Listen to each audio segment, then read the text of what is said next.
Très bien, donc j'étais en train de vous dire dans la vidéo précédente que Eichmann et Hannah Arendt nous le présentent ainsi dans Eichmann à Jérusalem, que cet homme s'est justifié en invoquant la loi et les ordres qu'il avait reçus. Comment donc comprendre que les ordres qu'il avait reçus n'étaient que l'application de la loi? Et comment comprendre que cette loi était à elle-même son propre fondement?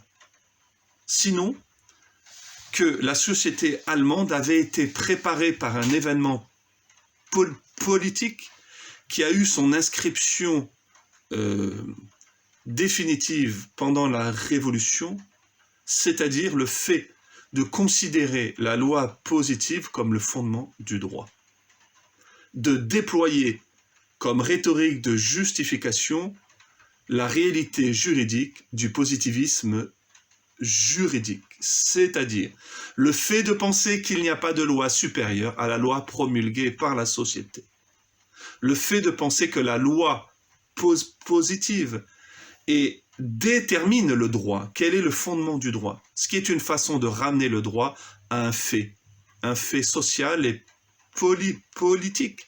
Ce qui est une façon de ramener le droit au fait. Ce qui est une façon donc de détruire le droit. Parce que ce qui caractérise, ce qui définit la notion de droit, c'est précisément cet écart entre ce qui est et ce qui doit être. C'est précisément parce que nous éprouvons, parce que nous existons cet écart entre ce que je suis, ce que j'aspire à être, entre ce que je fais et ce que je devrais être, que nous sommes des êtres de droit, que nous inscrivons notre existence dans la reconnaissance d'une norme d'action. En tant qu'être humain, nous ne vivons pas essentiellement de façon instinctive, mais de façon délibérée. C'est-à-dire que nous inscrivons notre action dans la reconnaissance d'un principe directeur. Ce principe directeur qui est la norme de notre action. Nous n'agissons jamais seulement de façon instinctive. Quand nous nous levons, quand nous nous habillons, quand nous mangeons, quand nous marchons dans la rue, nous le faisons par rapport à une loi que nous reconnaissons.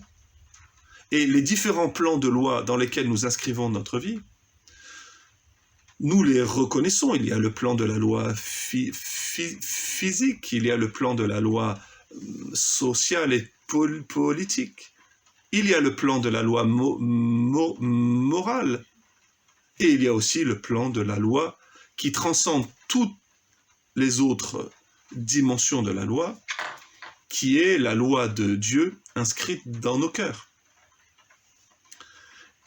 Pourquoi je vous parle de cela? Parce que je pense qu'il y a une correspondance entre la rhétorique de justification du général Thureau et Eichmann. Tous les deux disent qu'ils obéissent à la loi. Tous les deux sont tombés dans le piège de cette identité entre la loi positive et la loi naturelle. Cette loi propre à la nature de l'homme. Cette loi que Dieu a inscrite dans nos cœurs, qui transcende tous les déterminismes sociaux et historiques. Mais la seconde justification de Eichmann est celle-ci. Lorsqu'on lui demande mais pourquoi il a suivi Hitler, voilà ce qu'il dit. Je le cite, c'est rapporté par Arendt dans son livre Eichmann à Jérusalem. Il dit: peut-être que cet homme, Eichmann parle de Hitler, peut-être qu'il a eu tort du début jusqu'à la fin. Mais il y a un fait indiscutable. Cet homme a été capable de se hisser du rang de caporal dans l'armée allemande à celui de chef d'un peuple de près de 80 millions de personnes. Sa réussite seule était la preuve que je devais m'incliner devant lui. Fin de citation. Voilà donc ce qu'a répondu Eichmann quand on lui a demandé « Pourquoi avez-vous été hypnotisé? Pourquoi avez-vous suivi aveuglément Hitler. Et lui a dit, sa réussite seule était la preuve que je devais m'incliner devant lui. Le fait qu'il réussisse. Comment expliquer que le critère de la vérité chez un homme soit devenu à ce point la réussite, le fait, la dimension factuelle, la réussite technique? Et regardez que le raisonnement de Eichmann est très proche de celui que nous pouvons avoir chaque jour pour justifier notre action.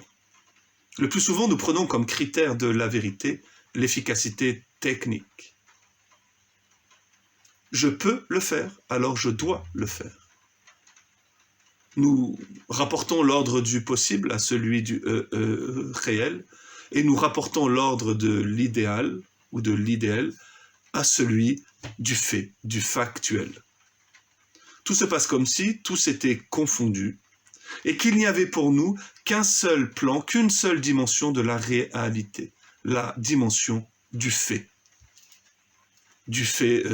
brut. Nous prenons comme critère de notre action, comme principe directeur de notre action, la réussite.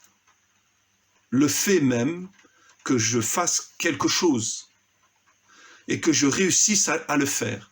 Voilà ce qui confère maintenant la légitimité de mon action, c'est-à-dire sa légalité, puisque la légitimité a été toute absorbée par la légalité.